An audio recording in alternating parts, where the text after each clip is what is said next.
प्रागैतिहासिक काल के महत्वपूर्ण अंग मध्य पाषाण काल के बारे में विस्तृत परिचर्चा करेंगे। जैसा कि हम जानते हैं कि ये इतिहास का ऐसा कालखंड है जिसके बारे में हमारी संपूर्ण जानकारी का आधार प्रस्तर उपकरणों के आधार पर मिलने वाली सूचना है, जिनका पुरातात्विक विदों के द्वारा विभिन्न प्रकार से व्याख्या की जाती है।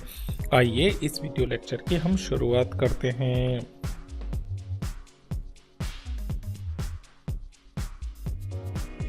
इस वीडियो लेक्चर के तहत हम प्रागैतिहासिक इतिहास काल को समझेंगे।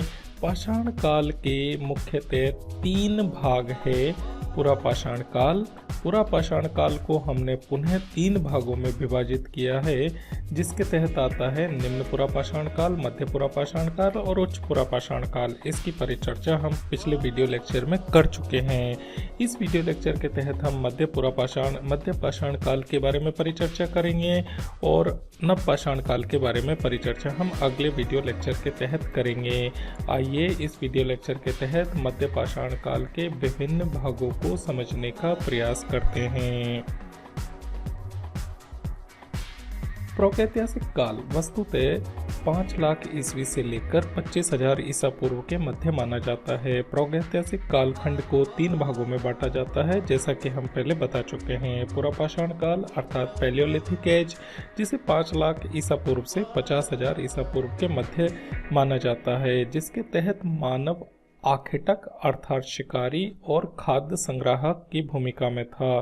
मध्य पाषाण काल मेसोलिथिक एज, जिसे 10,000 ईसा पूर्व से 7,000 ईसा पूर्व के मध्य माना जाता है, इसमें मनुष्य की भूमिका या मानव की भूमिका आखेटक की बनी रही, लेकिन वह अब पशुपालन भी करने लगा। नवपाषाण काल जिसके समय काल को हम 9,000 ईसा पूर्व से 7,000 ईसा पूर्व के मध्य मानते हैं, इसमें मानव की भूमिका खाद्य उत्पादक से लेकर स्थिर रूप से निवास करने और समुदाय में रहने के रूप में जानी जाती है। इस तरीके से हम देखते हैं कि पाषाण काल के 3 महत्वपूर्ण भाग है और तीनों महत्वपूर्ण भागों की एक बहुत ही लंबी समय अवधि है, लेकिन इस लंबी समय अवधि में मुख्यतः उसकी भूमिका और उसके स्वभाव और उसका विभिन्न प्रकार के पशुओं से एवं फसलों से संबंध अलग अलग हो जाता है। इस आधार पर हम 3 अलग अलग भागों में इस काल को विभाजित करते हैं। मध्य पाषाण काल का समय, जैसा कि हम बता चुके हैं, 10,000 ईसा पूर्व से 7,000 ईसा पूर्व के मध्य मोटे रूप से स्वीकार किया जाता है। पुरापाषाण काल के बाद मध्य पाषाण काल शुरू होता है। यह पुरापाषाण काल और नवपाषाण काल के मध्य एक संयोजक या पुल के रूप में कार्य करता है, जो एक संक्रामक काल है, जिसमें कुछ लक्षण पुरापाषाण काल के हैं तो कुछ लक्षण इसमें नवपाषाण काल के हैं। इस काल में मानव जीवन शैली काफ़ी परिवर्तित नजर आती है। मानव के द्वारा खाद्य संग्रहण की प्रक्रिया इस काल में शुरू की गई। औजारों का आकार अर्थात विभिन्न प्रकार के उपकरणों का आकार प्रकार में बहुत अधिक बदलाव आ गया था। औजारों को पकड़ने के लिए लकड़ी के हत्थे का प्रयोग किया जाने लगा। ये नए औजार आधुनिक अधिक नुकीले व तीखे थे। इस काल में जंगली किस्म के फसलों की खेती की जाने लगी, साथ ही पशुपालन के भी हमें संकेत मिलते हैं।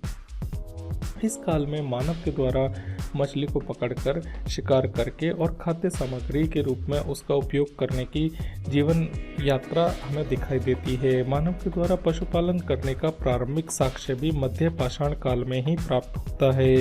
मध्य पाषाण काल के द्वारा पशुपालन के साक्ष्य राजस्थान के बागौर नामक स्थान पर एवं मध्य प्रदेश के आदमगढ़ में हमें मिलते हैं।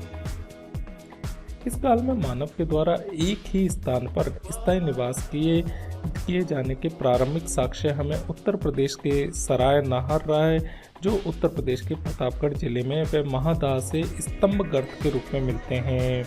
मध्य पाषाण काल के दौरान मानव बस्तियों के साक्ष्य मिलते हैं। मानव का जीवन काफी सुनियोजित था, अब गुफाओं की अपेक्षा स्थायी निवास में रहने लगा। भारत में उत्तर प्रदेश के प्रतापगढ़ जिले में सराय नाहरराह में इसके संकेत मिलते हैं। यह बस्तियां सामान्यतः जल स्रोतों के निकट थी, अर्थात बस्तियों का निर्माण ऐसी जगह पे किया जा रहा था जहां पर जल की आपूर्ति पर्याप्त रूप से हो सके।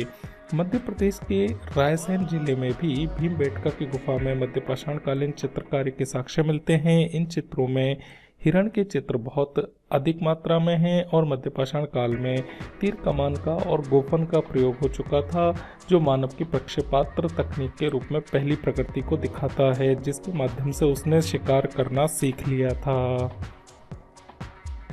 मध्य पाषाण काल में तीर कमान का आविष्कार किया। इस काल में मानव जानवरों का शिकार करके खाद्य संग्रहण करने की भूमिका में आ चुका था, अर्थात मानव अपने निवास स्थल पर, गुफा में या पेड़ों के आश्रय स्थल में पशुओं के शिकार करके उन्हें कुछ समय तक संग्रहित करने वाली भूमिका निभा चुका था। इस काल में अर्थात मध्य पाषाण काल में एक दूसरे पर आक्रमण करना, युद्ध करने के भी प्रारंभिक साक्ष्य उत्तर प्रदेश के सराय नारायण प्रतापगढ़ से मिलते हैं। इतिहासकारों का मानना है कि मातृ देवी की उपासना अर्थात स्त्री को माँ के रूप में पूजे जाने के संकेत मिलते हैं और शवदान पद्धति का भी इस काल में प्रयोग होने लगा था, अर्थात शवों को दफनाने या शवों को एक पद्धति के माध्यम से दफन करने की प्रक्रिया या अंत करने की प्रक्रिया की शुरुआत मध्य पाषाण काल में हो चुकी थी। प्रमुख स्थानों में बिहार का पायसराय, मुंगेर, राजस्थान का बागौर, गुजरात का लंगनाज महत्वपूर्ण स्थल है। उत्तर प्रदेश का सराय नाहर राय प्रतापगढ़ में, महागढ़ मध्य प्रदेश में स्थित आदमगढ़ जो होशंगाबाद जिले में है, भीमबेटका जो भोपाल में है और बौद्धौर आदि महत्वपूर्ण स्थल है। मध्य पाषाण काल में सर्वप्रथम तीर कमान का आविष्कार हो चुका था, औजारों के रूप में हम परिचर्चा में देखते हैं। इस काल में हथियार भी पत्थर और लकड़ियों के ही बने होते थे, लेकिन पूरा पाषाण काल की तुलना में छोटे होते थे, इसीलिए इन्हें माइक्रोलिथ या लघु उपकरण या लघु पाषाण कहा जाता था। हथियारों में लकड़ियां व हड्डियों के हत्थे लगे होते थे, जिससे हंसिया, आरी जैसे हथियार मिलने लगे। नुकीले क्रोड, त्रिकोण, ब्लेड, नवचंद्राकार आदि आकार के प्रमुख हथियार थे। मुख्य रूप से मध्य पाषाण काल के कुछ स्थल है जिनमें बागौर राजस्थान का एक महत्वपूर्ण स्थल है, लंगनाज जहां पर गुजरात में है और यहां पर लकड़ी के चूल्हे के साक्ष्य मिलते हैं, सराय नाहरराह, चौपानी मांडो, महागढ़ा और दमदमा उत्तर प्रदेश के हैं, जहां पर आरंभिक पशुपालन के साथ साथ आरंभिक कृषि के या जंगली कृषि उपज के विशेषकर चावल जैसी फसल के कुछ अवशेष मिलते हैं। भीमबेटका व आदमगढ़ अपनी शैल चित्रकला के माध्यम से पूरा पाषाण काल से लेकर मध्य पाषाण काल की विभिन्न सांस्कृतिक तत्वों के बारे में हमें अवगत कराते हैं। इस प्रकार हम क्विक रिवीजन के तहत ये देख सकते हैं कि मध्य पाषाण काल के तहत सूक्ष्म पाषाण उपकरण, माइक्रोलिथ उपकरण बनने लगे। इसके मुख्य स्थलों में आदमगढ़, भीमबेटका, बागौर, सराय नाहरराह आदि महत्वपूर्ण थे। सूक्ष्म पाषाण उपकरण बढ़ाने की तकनीकों का विकास हुआ, अर्धचंद्राकार उपकरण बने, एकतार फलक बने, स्थायी निवास के साक्ष्य मिलते हैं। साथ ही महत्वपूर्ण प्रगति थी पशुओं को स्थायी रूप से बांध कर पशुपालन करने की तरफ बढ़ना।